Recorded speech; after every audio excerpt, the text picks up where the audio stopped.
Good evening, everyone. My name is Chris Ferger. In tonight's conversation, I'm speaking to Katie Brennan and Andrea Henkel Burke. Welcome, ladies. It's great to have you. Hi, thanks. It's so great to be here. And thank you for all the work that you do with awareness. It's so important in this community.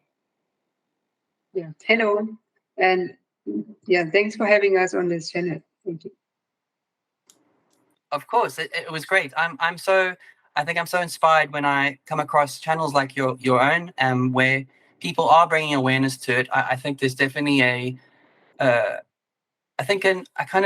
feel like suffering with it myself. I've seen this perspective shift in my own heart, but a lot of just channels on social media in general is that MECFS, for example, a very unknown and very unstudied disease, is now becoming more like in the limelight, I guess, with long COVID and these post-viral illnesses. So yeah, the point is that I was encouraged to see your channel, I think. I'd love you to start us off. Just tell us a bit about your stories. Maybe Katie, we can start with you, and then Andrea afterwards. And just tell us why you started ThriveNinety, I believe your channel is called, and what led to that collab. Yeah. Great. So yeah, I'll kick off. So I'm an economist and sociologist by background and have done a lot of work with kind of evidence-based decision-making, statistics, and change management in the healthcare space and kind of working in regulatory agencies to support kind of care improvement for populations. So that was a lot of the work that I'd been doing for a very long time before the pandemic, helping, working in mental health and with complex conditions and super talented clinicians and clinical leaders in those spaces, to share data and figure out how to kind of get upstream of complex issues and improve care packages and pathways. And you probably tell from my accent that I'm kind of American by background, but I'd been living in the UK and working in the National Health Service for all of that time, and was in London when the pandemic hit. And we just started to kind of transition to some, emergency system planning when in March 2020, I came down with COVID in one of the really early waves. And almost immediately experienced what we now know of as long COVID. At the time, it was just sort of, I haven't quite gotten better. My heart rate's still up, or I keep getting headaches. And, kind of all through that time, I, continued to work. It felt like, the system needed all hands to the pump. And so, I kind of battled through, but knew that I was really unwell. And kind of kept, sort of would get a little bit better and then, fall back but just, continue to have really kind of persistent symptoms, and no one really knew what to do about it. And I didn't really know what to do about it either, I think is some of the challenge, but I think happy to speak to that. But I think the long story short on that is, I tried a lot of the things around recovery that I'd always used before when I felt unwell, like, looking for like exercise and yoga and stretching and things like that. And it just didn't work, and often ended up, making me feel worse as I, hit, the kind of post-exertional malaise, although I didn't have the language for it at that point. And then, and I'd crash or just feel worse. And then, eventually started, getting into the research and trying a different approach, started to feel better. And then, very happily connected up with Andrea, who's running an exercise class. And I was finally feeling healthy enough to go to that. And she was doing a lot of the same stuff that I had found successful, and really taking it to the next level. And so I think we connected up knowing that there was a huge need and so many people impacted by long COVID, and have pulled together, resources and programs to support people on their recovery journey. Yeah. So me next maybe. So how Katie already said, we connected to a fitness class. So my background is a totally different one. I'm a former professional Olympic athlete, support Germany in the sport of biathlon, which is skiing and shooting. And I was competing until I was 36, and I was every time passionate, of course, about like being healthy, being active, being being functional on the highest level possible. And my own goal is like to be able to ski when I'm 19. That's where it is. 90 comes from too, and ThriveNinety, because we want to have people thriving 90 and past, because I want to still ski when I'm 90. And so even during I was like competing at the Olympics, I went to 4 Olympics, and I was thinking like, I know this is a wonderful job I have, but I knew I cannot do it forever. So what I want to do after, and I was really passionate about health and like staying, like living the life I want for a long time. And so I was passionate about this and became a personal trainer and went to like different certifications in all different aspects. And when you like open a can of worms almost, you like know what else is out there, and like went from certification to certification. And so that's how I got into like how the body functions even deeper, not just from an athlete perspective, but also for like people who are not in the sport and the athletics, but using also the tools I used all like over this time with clients in personal training. And like of course like you can like everything narrow down or like ramp up and like do like one thing in like 100,000 different levels. And I just like to support people who want to feel better and be healthy, because it's in my own passion too. And when I use those tools in my Monday morning class where Katie joined, I mixed it basically into like strength and conditioning, like basically the old way to like recover from injuries, but like mix in the new stuff, and also to like cover a whole hour of exercise. And then I was almost surprised, but not surprised. I didn't like. It was wonderful when Katie came to me and said, "Should we do this together? Because it's really helping, and it's like the kind of like the missing link, and you like doing it like from a totally different perspective, and using it, and like how was that? Like helping people feeling good and living their life was my passion anyway, and it's wonderful. It sounds wonderful." She asked me, "Are you interested?" I said, "That's the wrong question. It's more like, do I have time?" But I made the time, and here we are, and happy to support people with long COVID. Incredible. Thanks for sharing, ladies. It's great to have you both. And I think this is the first video I've done with 2 people at the same time, which is cool. So just for the listeners, the video will jump back and forth between Katie and Andrea. I wanted to touch on this class. So I'm gathering that you met at an exercise class that Andrea was running, if that's correct. And what is this?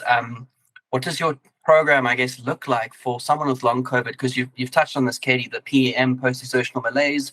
So the massive crash of fatigue you feel post-exercise or any kind of exertional, even though going for like a walk around the block, sometimes I feel the next day like I've used up all my energy. What did you kind of I guess create in this course or this class to facilitate those kind of needs of long COVID and chronic fatigue patients? Yeah. Great. So I guess I'll probably jump in a little bit and then turn it over to Andrea to get into the specifics. But I think that where I was coming from initially was that, I was unwell and my body needed to rest, and then it would repair itself. And then I would be able to, progressively introduce more activity and do more. And, that's kind of the traditional recovery model, right? You break your leg, you let it heal, and then you continue to, then, once it's healed, you can, do more to get yourself back in shape.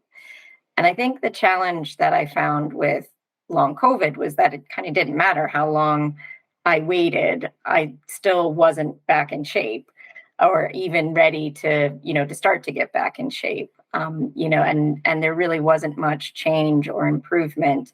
And, as you say, if, I tried to kind of exercise, it would make me feel worse. And I just felt really stuck.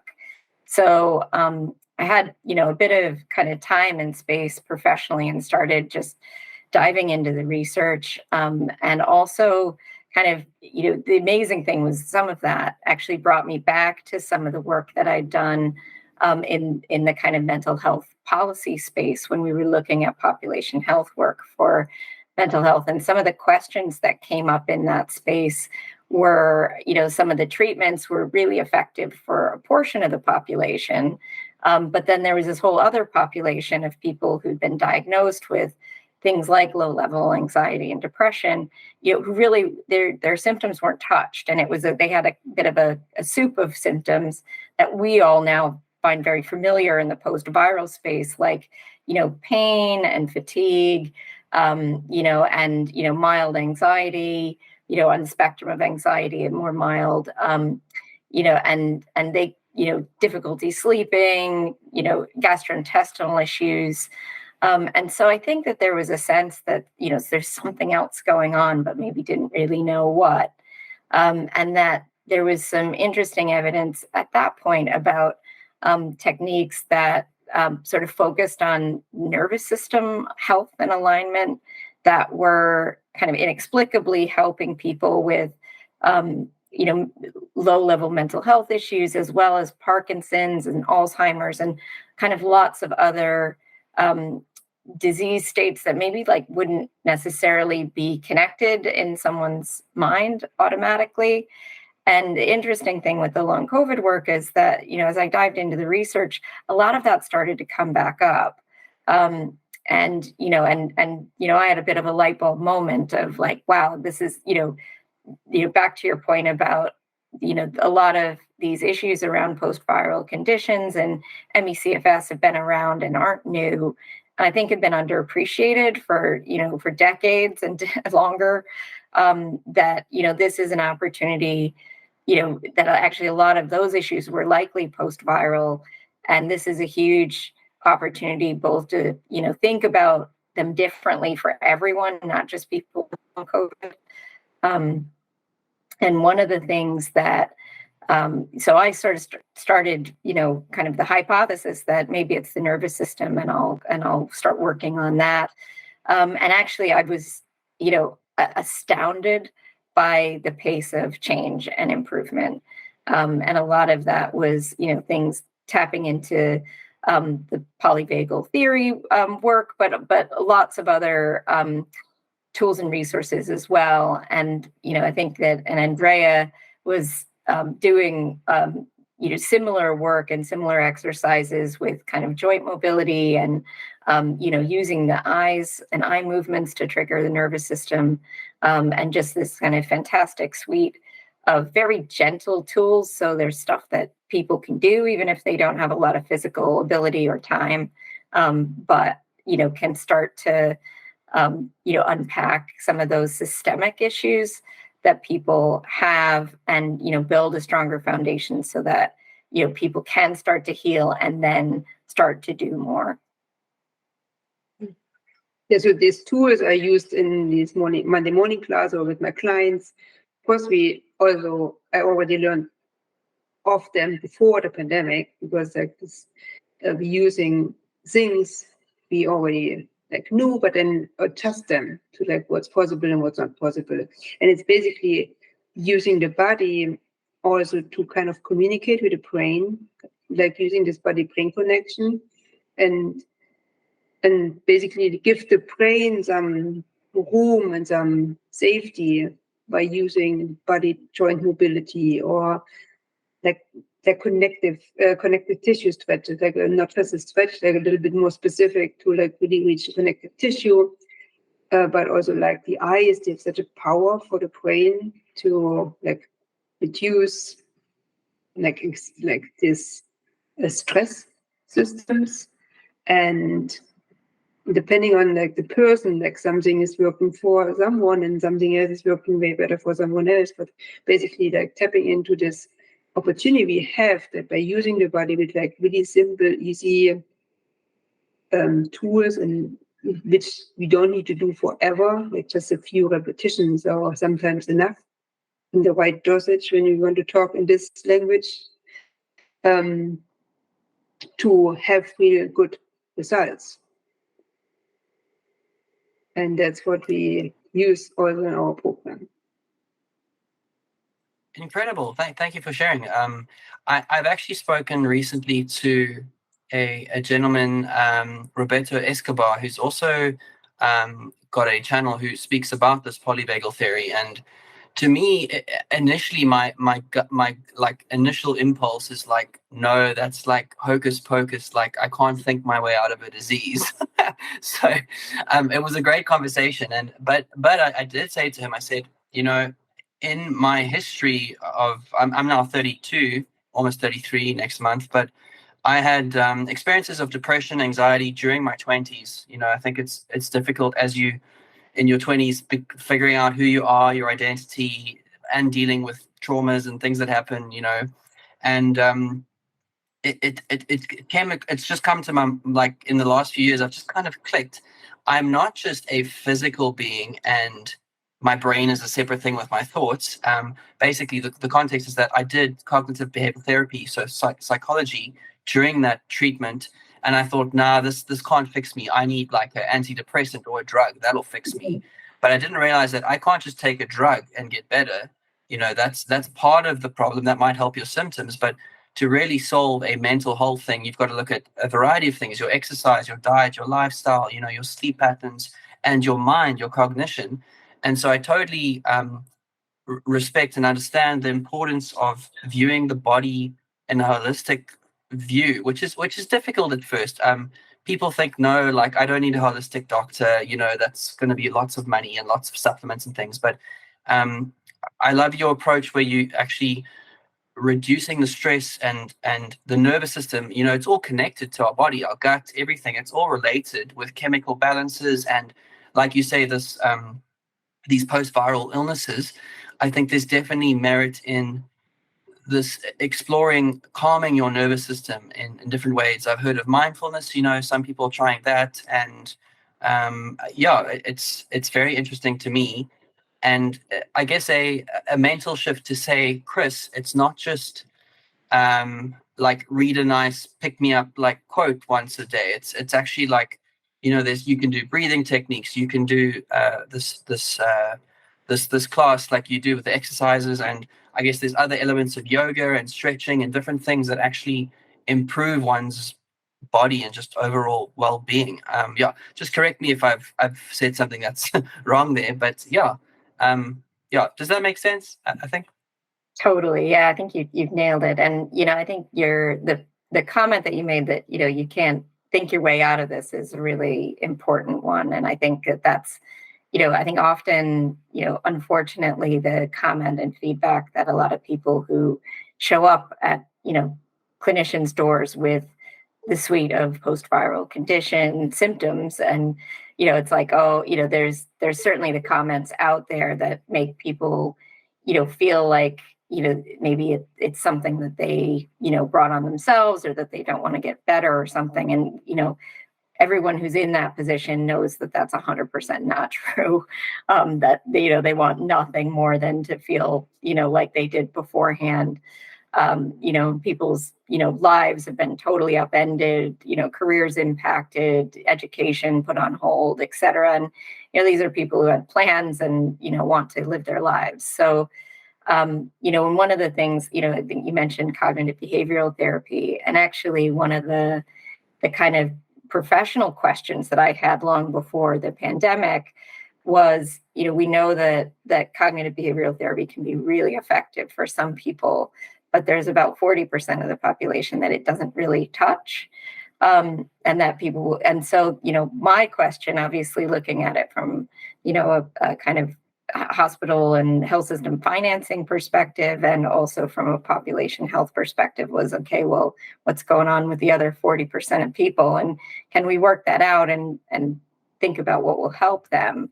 And again, I think we came back, to that, and the stress response in the body, some of it is driven by what's going on in your brain, but a lot of the stress response is actually, body to brain instead of brain to body. And I think that that's like a super powerful insight into, some of the physical trauma that can happen with, with a viral condition, that, your body is sort of sent into overdrive, your immune system, your nervous system, et cetera. And that, it's not something that you can think your way out of, because it's your involuntary nervous system basically taking over to try to keep you safe, to try to, conserve energy in other places, so that it can take energy to try to heal you. And so, there's this huge kind of confluence, I think, of these spaces, and such an opportunity to start to think about, as you say, those kind of physical and mental connections, and also which directions they're going, and thinking about, some of the more simple, I would say, kind of physical triggers and nudges that people can use, aside from yoga and meditation, that, may not just kind of suit everybody or suit everyone's lifestyle, or, a long intensive yoga session just might be difficult to do if you're dealing with post-exertional malaise. And so I think what we've tried to do is really distill it down, into things that are sort of take, 5 minutes, 10 minutes at the outside, but still achieve those benefits, and kind of really dive into, some of the research and some of the, the great training that Andrea has had in this space, to, kind of pick and choose some of the ones that, you can do quickly and easily. What do, practically speaking, if you don't have to go into too much details, I know it's a class that you would obviously pay for, but practically speaking, what does this 10-15 minutes look like? If, say, Andrea, you were to give Katie a 10-15 minute consult or a session to help her with the condition. So we start with like an eye exercise to like kind of like set for the day already, like the system regulating it a little bit. And then through self-assessment tools, participants can find out their like go-to tools. And this can be different mobility. For one, it's maybe like an ankle mobility. For someone else, is the lower back. For someone else, is like a wrist. There's like some tools you can basically test on yourself, for yourself, what works the best. And then do a couple of those in the morning, and then go over, like, we have different stretches for the same kind of reasons. Like someone really needs the side stretches. And we have like a resource for free, like we call it the 3 free tools, which cover some of those. And then basically also use your eyes, use your breathing, and basically like we give them every week like something else to really find their own tools. But it's like important for us that those are able to use without any other tools you need, and wherever you are, whenever you need them. Because sometimes Katie says, like, these ankle tilts, for example, we find in our free tools, she does sometimes 100 times a day. Or like in the beginning, she used them like over and over again in any situation. And it's like our goal is that you can, of course, use them in the morning as a routine, and it's like very helpful to set up the day, but then also have something when you really need it, and use it maybe extensively in times you need it more, and then don't skip them.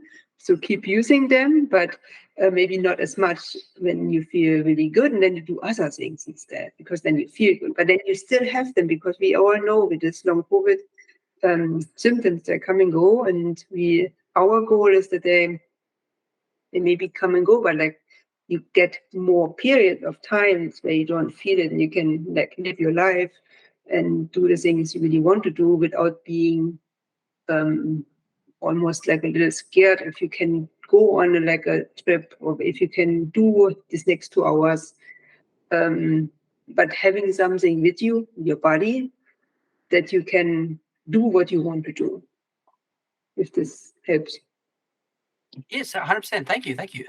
Just to clarify, this is an online course that you would offer a class, correct? So I imagine you're not living in the same city. We do live in the same city. We're in northern New York State, but it is online, because I think a couple of reasons for that. And one is that just accessibility. As we know, again, people impacted by long COVID, it might be quite enough to get physically to a class, and then you kind of don't have the energy to then do the activities. And also, there might be days that, are an off day. And I think that we offer, an online, it's sort of, it's over 16 weeks.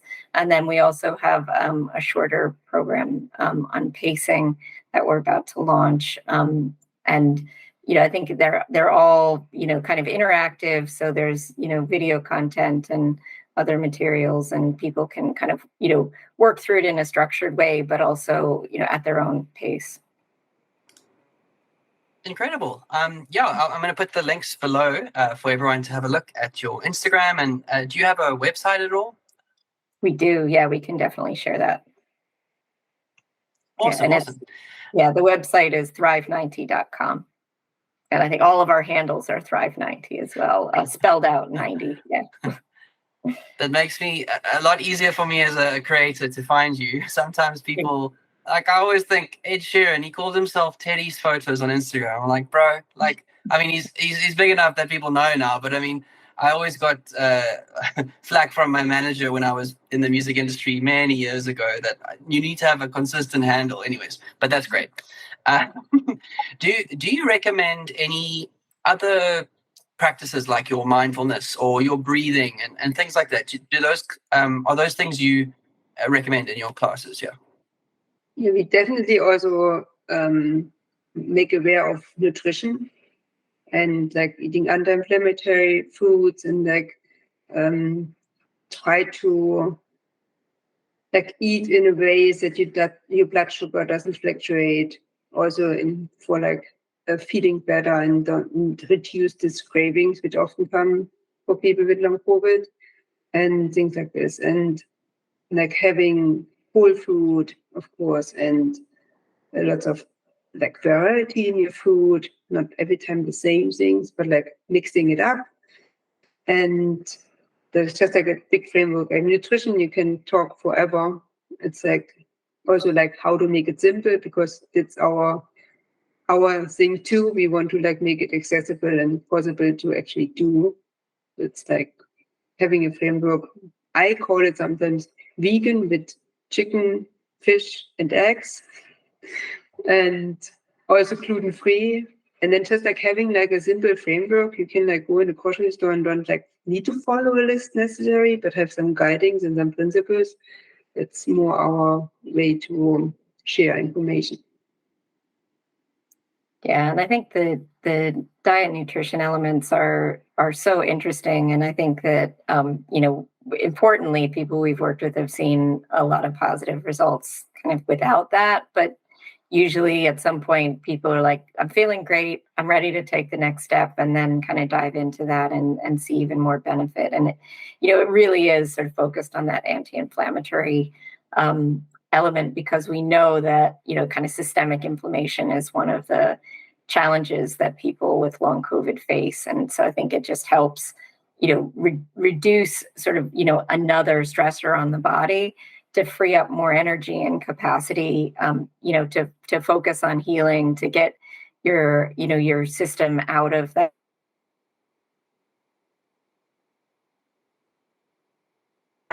kind of stress response.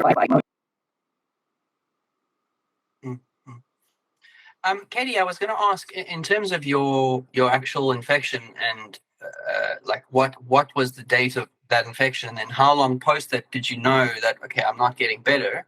And then I guess how long have you been suffering with long COVID now? Yeah.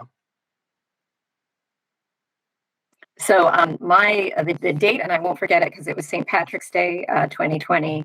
Kind of felt suddenly some sniffles in the afternoon, and then went home, and the pandemic was looming, and so I just said I need to there was no testing available at that point, so I just isolated from my family, and I had a fairly young baby at home, and didn't want to risk getting that my little one or my husband ill. So kind of grabbed a few essentials and went into the spare room for a week.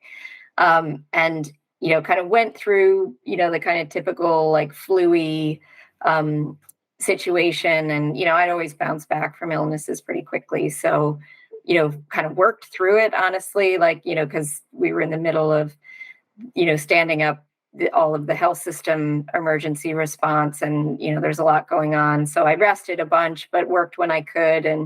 And then, sort of, when I expected to start to be feeling better, around, whatever day 3, day 5, it just didn't happen. And I kept getting kind of inexplicable, racing of my heart rate, went up. And, and this was even just if I was sitting and working and just doing normal stuff. So it almost like it never really, I know people experience it differently. Some people may have a big lag before they end up with long COVID symptoms. But I think for me, it was almost instantaneous. It just kind of never went away. And then I actually, and then I think I had some very gradual improvement. And then I actually, my little one brought COVID home from nursery, which was a joy. And then I ended up with it a second time. And then, again, it kind of flared up. And I think some symptoms got worse than they'd ever been. And I think it was really at that point, then I kind of, my patience ran out. And also some of the evidence about the longer term health impacts of long COVID started to come through, about, increased risk of heart attack and stroke and Alzheimer's, and, lots of other pretty serious, health conditions that, or limit your longevity. And that again really resonated with some of the statistical work I'd done previously about, complex condition and people with like unexplained blend of symptoms. That one of the things we were seeing really consistently was that the life expectancy for people in that situation, was very much lower than people who didn't have that. And so I think that honestly really, scared the heck out of me, especially, looking at a young family. And, it wasn't, and it also married up with how I felt. I just, I've said to Andrea before, I really, I figured I had maybe 5 years max, given how kind of miserable and unhealthy I felt and how my system just felt like it was in overdrive. And I figured that, it couldn't last in that kind of heightened state for a terribly long time. So I think that was a huge prompt to me to kind of sort it out and try to work out what was going on and try to get myself feeling better. And, as I said, I think I'm feel so grateful now to have kind of found a solution. And, I'm back to kind of, running and hiking and swimming and multitasking and, kind of functioning as I would expect to function. I think the caveat being that, I just have to pay attention a little bit more than I did. And, the diet changes are there. The activities and the exercises are now just part of my routine.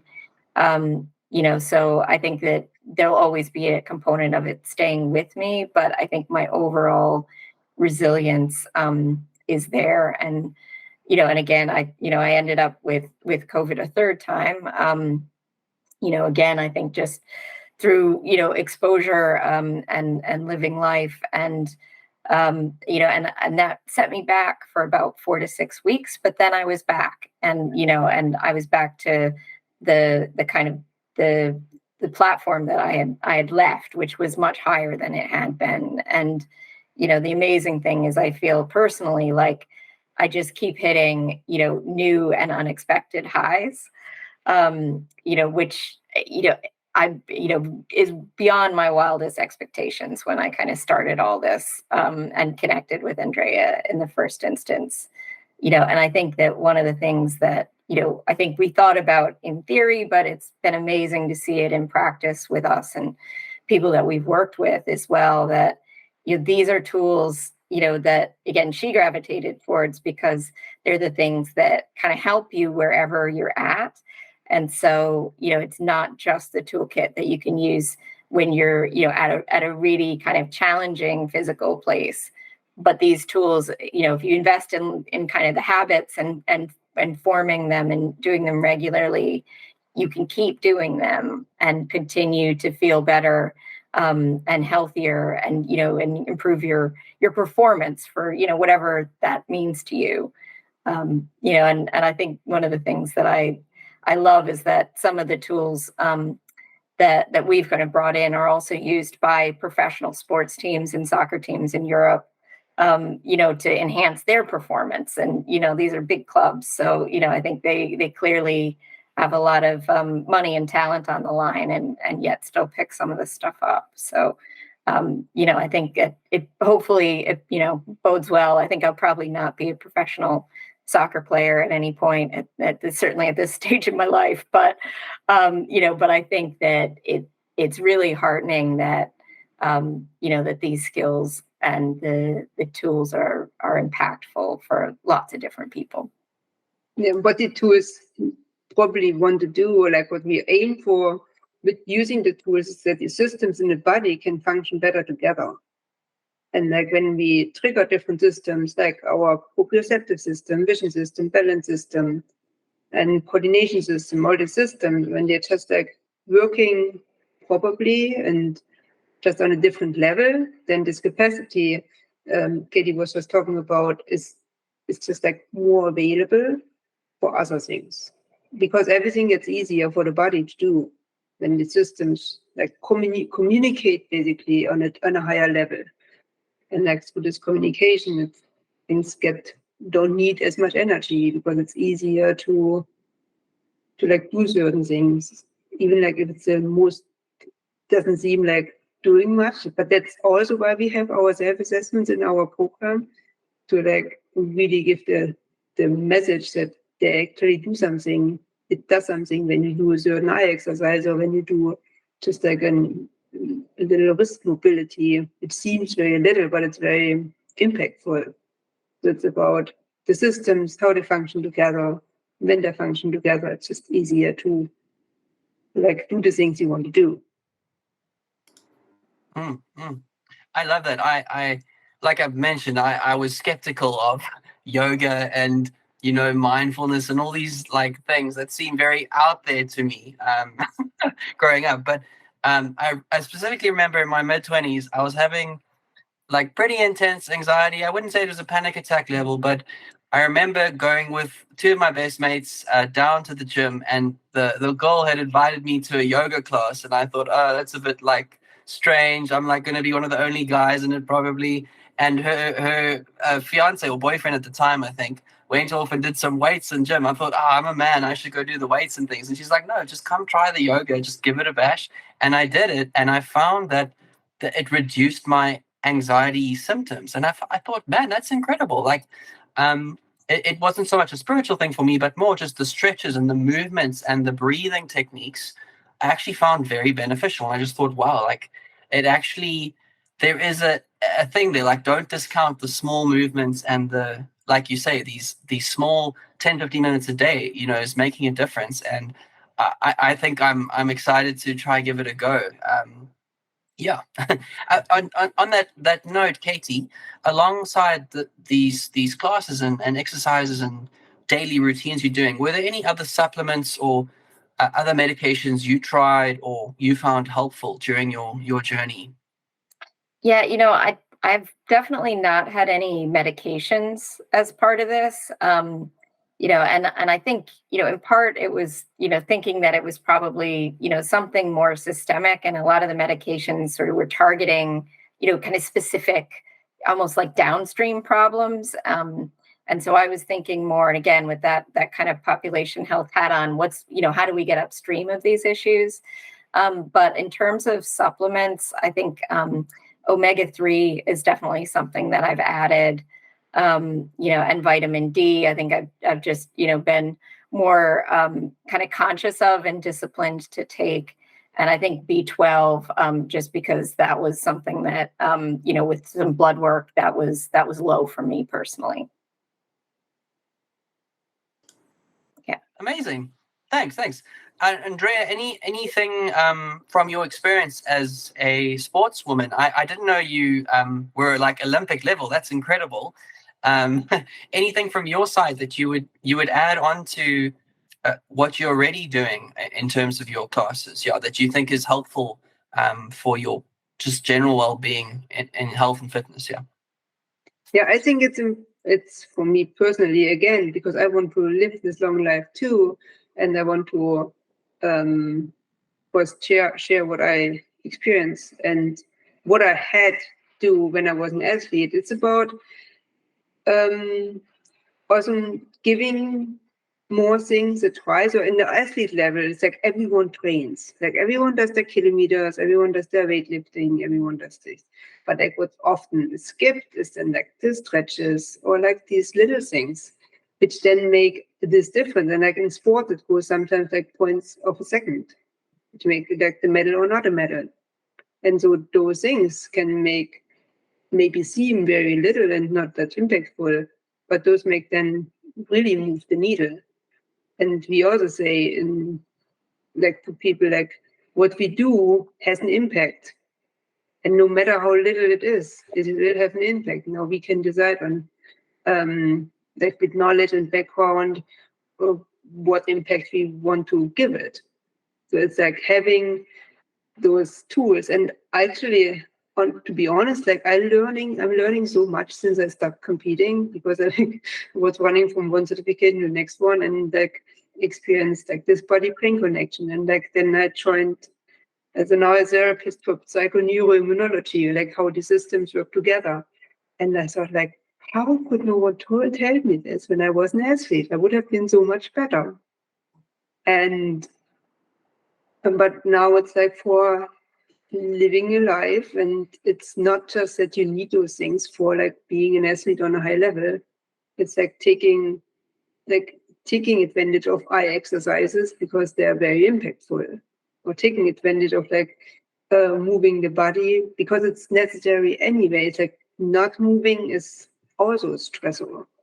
Like it's reducing stressors by moving in the way that the body can do it, and it also feels nice, feels good, and like feels exciting too. So I would say, as from an athlete perspective, we also had to look for like what are the little things others do, because at one point you cannot do a kilometer more, or like this 1 kilometer more doesn't give you much more. It's maybe something else to like have again, like the food, like having the variety, also having the variety in like your exercise, or just like your toolkit.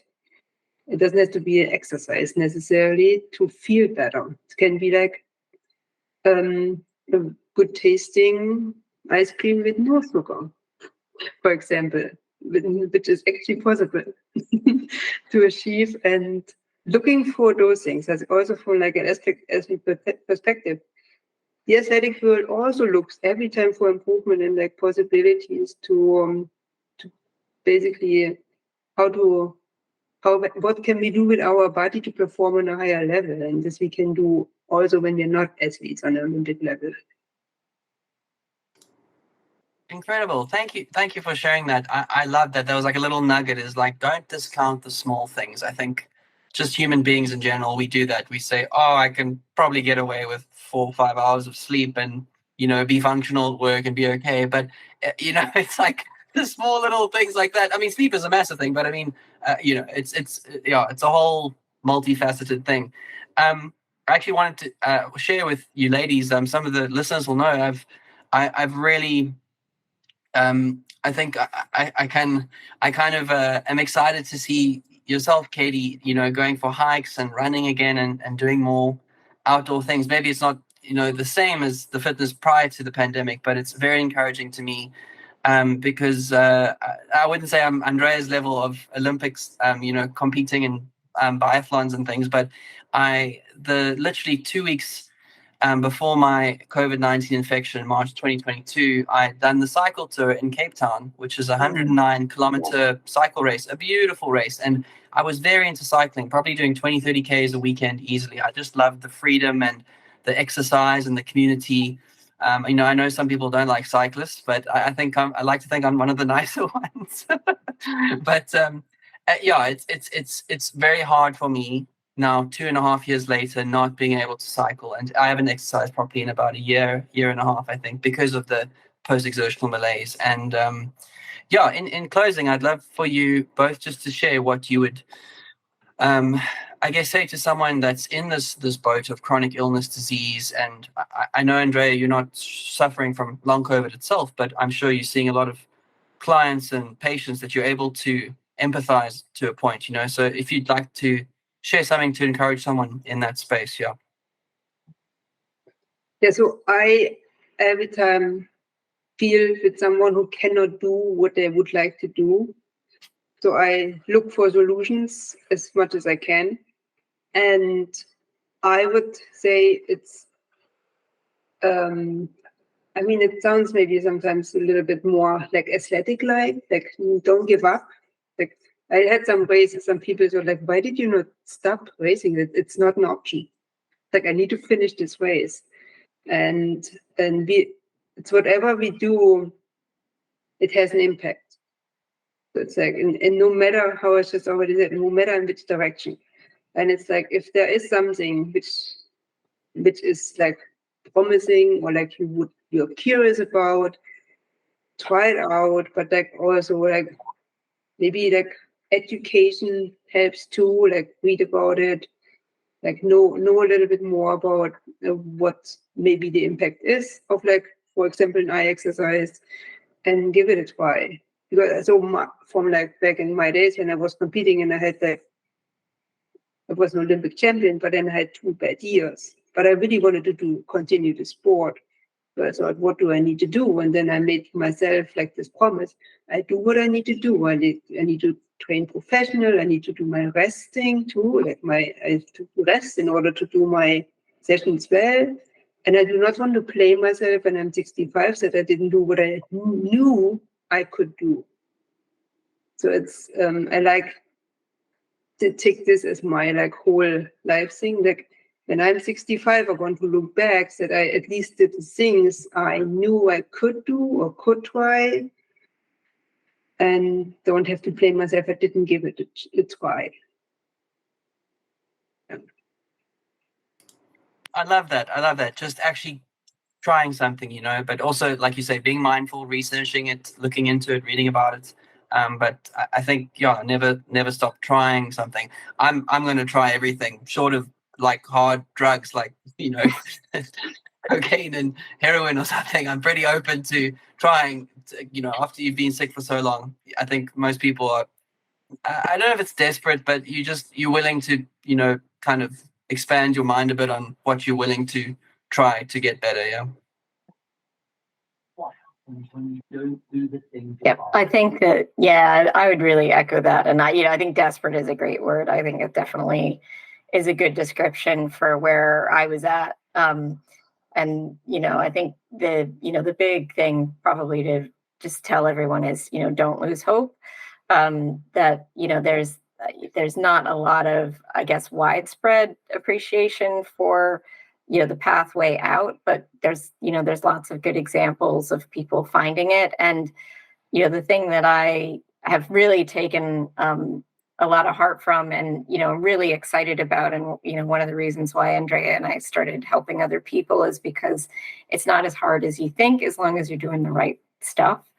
And I think that one of the things that we've really found as part of that is kind of pacing, and we've developed a 5-pillar approach to help people think about that. But there's sort of pacing, exercise, diet, movement, kind of loosening, and alignment, and then the exercise stuff comes kind of after you've had a chance to build that foundation up.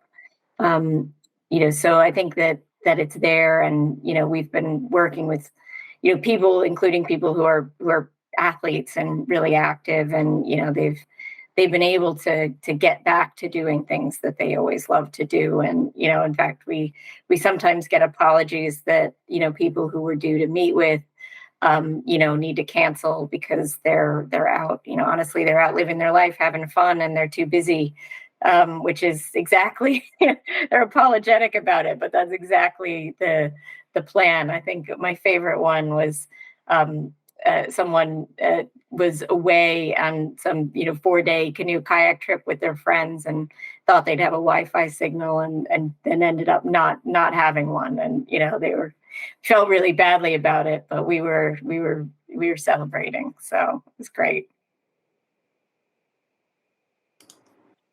Incredible. Thank you so much, ladies, for both your time this evening, Katie and Andrea. For the listeners listening, I'm going to put their details below in the description, and feel free to follow ThriveNinety. Yeah. Thank you, ladies. Any last thoughts or comments if you have any? But yeah, thanks so much for your time.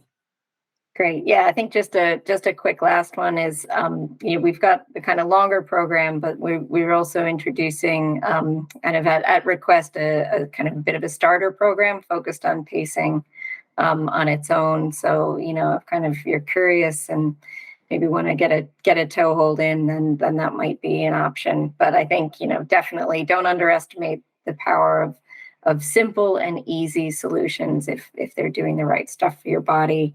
And also, I think, the power of kind of taking it slow and not overstressing your body as you're going forward. So you can still do stuff, but just think about what level will let you kind of stay healthy, avoid crashing, and allow yourself to build capacity over time.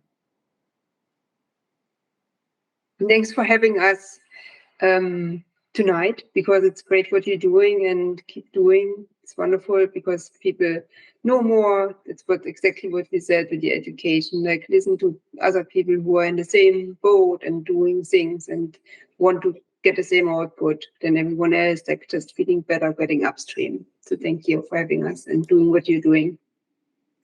Brilliant. Thanks so much. Thank you, Andrea. Thank you, Katie. If I meet anyone who's becoming an Olympian, I will point them in your direction, Andrea. in another lifetime, I would have loved to do athletics, like the high jump, the long jump things. I enjoy watching that at the Olympics, the 100-meter sprint. Yeah. But yeah, have an amazing evening, ladies. Thank you again. Thank you. Peace. That's the formal part done, yeah, and then I'll just edit the video out. But yeah, thanks again so much. I really appreciate it. I just wanted to clarify, you said New York State, but you said you live in the UK. Is that in the UK? Yeah, no. So I actually moved about 3 years ago back to the US. Back to the US. Yeah. So I was confused. Yeah. Okay. Yeah. No, sorry, I should have clarified that. But yeah, no, I was in England for about almost 20 years, and then moved back. So yeah. So Andrea, you're in. Why did you move from Germany to New York State? The man, I like it. The American, nice. Middle name, so that's now the last name. Right. Cool. That's nice. No. Yeah, I wish you all the best. I'm very excited to follow along on the ThriveNinety channel as well. And yeah, please keep in touch if you if you ever want to chat or have another catch up, feel free to shout. Or if you want to hear about what's going on with the long COVID in like the medical space, I'm kind of trying a lot of things, and I've done 10 months of triple therapy, the blood thinning to heal blood vessel damage. I've got microclots. I've done that test here in Stellenbosch in South Africa where I stay. And I've got hyperactivated platelets. I've got a spike protein antibody issue. My IgG levels were coming back 18,000 6 weeks apart for both tests. They're meant to be under 50. So there's obviously the spike reservoir or a vaccine injury. That we didn't get to chat much about the vaccines, but the doctor suspects there's something linked to that as well. And it's this big medical mess. I think it's like the biggest stuff up in medical history in my mind. But it's tough. But yeah, I really appreciate what you guys are doing, and I'm definitely going to look into that as part of my treatment. Yeah. Great. And we have been working actually with somebody who's an ultra runner. So I think so I think in your in Wow. your vein a little bit, but Yeah, and if Yeah. if you're interested in connecting, about that, then just give us a shout. We're really happy to chat. And I think just not knowing your specific circumstance, but I think part of what we have tried to do is think about how all the systems interact and start to kickstart like almost like a virtuous circle. Because if your sympathetic nervous system, you're basically your fight or flight is turned on, it suppresses things like your repair in your body, and like your messes up you like basically all the things that you don't need if you're like trying to run away from something who's going to rip your arm off, is a good way to think about it. Yeah. So it encourages clotting, because you might be cut and need clotting. It it suppresses your immune system, it suppresses your digestive system. You don't need that. Your executive functioning skills get suppressed because you don't need that to leg it. And so again, that's kind of like without getting into the detail too much, that was sort of at the nub of a lot of our focus on the nervous system as being kind of upstream of a lot of the symptoms that people are experiencing. Amazing. Yeah. Cool. Maybe Thank you, ladies. Yeah. Maybe you want to check out these free tools. Like it's ThriveNinety's. It's somewhere you find these free tools. I'll send you the link. Yeah. Amazing. Yeah, I'll have a look at your website as well. Yeah. Perfect. Yeah, thank you, ladies. Go be free with your families, and thank you for your time. I really appreciate it. Perfect. Thank you so much, and genuinely, thanks for being such a good linchpin and source of information for the community. It's just like it's so important that we can connect. I'm trying. Yeah. Cool. Cheers, ladies. Bye. Bye. Thanks so much.